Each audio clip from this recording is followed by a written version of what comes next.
দর্শক, আমরা এই মুহূর্তে আছি খিলগাঁও মডেল কলেজের সামনে। এই কেন্দ্র, এখানে টোটাল যে প্রশাসনিক ভবন রয়েছে সেই ভবনে টোটাল 2492 জন ভোটার ছিল, ম্যাক্সিমামই নারী ভোটার। তারা বলছেন যে এখন এখানকার প্রিজাইডিং যে অফিসার ছিল তার সাথে কথা বললাম, তিনি বললেন যে 50% মতো ভোট এখানে কাস্ট হয়েছে। আমরা একটা পরিবারকে পেয়েছি, তারা ভোট দিতে এসেছিলেন। এটা কি আপনার প্রথম ভোট কিনা? কেমন লাগছে? খুব ভালো লাগছে। সবকিছু ঠিকঠাক ছিল? হ্যাঁ। মানে বোর্ড ফিল হয় নাই, অনেকক্ষণ লাইনে দাঁড়িয়ে থাকতে হয়, চলতে হয়? না। এরকম কোনো কিছু না। তুমি কি ভোটার? না। দেখতে এসেছো? হ্যাঁ। কেমন লাগছে ভোট দিয়ে? অনেক ভালো লাগছে। আমি এই জীবনে দ্বিতীয়বার ভোট দিলাম। অনেক ভালো লাগছে, সুষ্ঠুভাবে ভোট সম্পন্ন হয়েছে। আগের বার ভোট দেননি কেন বা দিতে পারেননি কেন? দেয়া হয় নাই বিশেষ কারণে, হয়তো বা দেয়া হয়নি। এই আমি জীবনে দ্বিতীয়বার ভোট দিলাম। এবার পরিবেশ সবকিছু ভালো লাগছে? হ্যাঁ, অনেক ভালো লাগছে।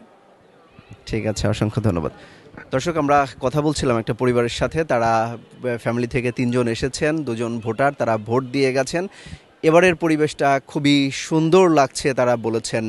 এখন পর্যন্ত কোনো ধরনের অপ্রীতিকর ঘটনা এই জায়গাতে ঘটেনি, এই কেন্দ্রটাতে ঘটেনি। আমরা আরেকটু কথা বলার চেষ্টা করব যে এই কেন্দ্রর মধ্যে যদি আপনারা সাপোর্টাররা দেখতে পাচ্ছেন, একটা দলের সাপোর্টাররা রয়েছেন, অন্য দলের সাপোর্টারদেরও দেখতে পেয়েছি। এর মধ্যে থেকে যদি কোনো অপ্রীতিকর ঘটনা ঘটে সেটা কিভাবে? সাধারণত থাকার কথা তো ইসের বাউন্ডারির বাইরে। আসলে আপনারা দেখতে পাচ্ছেন এখানে অনেক বড় একটি কেন্দ্র এখানে। আর মানুষ আসলে অনেক উৎসবমুখর আনন্দ নিয়ে আসছে ভোট দিতে, এবং আইন শৃঙ্খলা পরিস্থিতি সকাল থেকেই অনেক ওনারা দায়িত্বশীল, কঠোর। বিভিন্ন সময়ে পুলিশ, বিজিবি, সেনাবাহিনী টহল দিয়েছে এবং শান্তিপূর্ণভাবে ভোট হয়েছে। সাধারণ মানুষ আসলে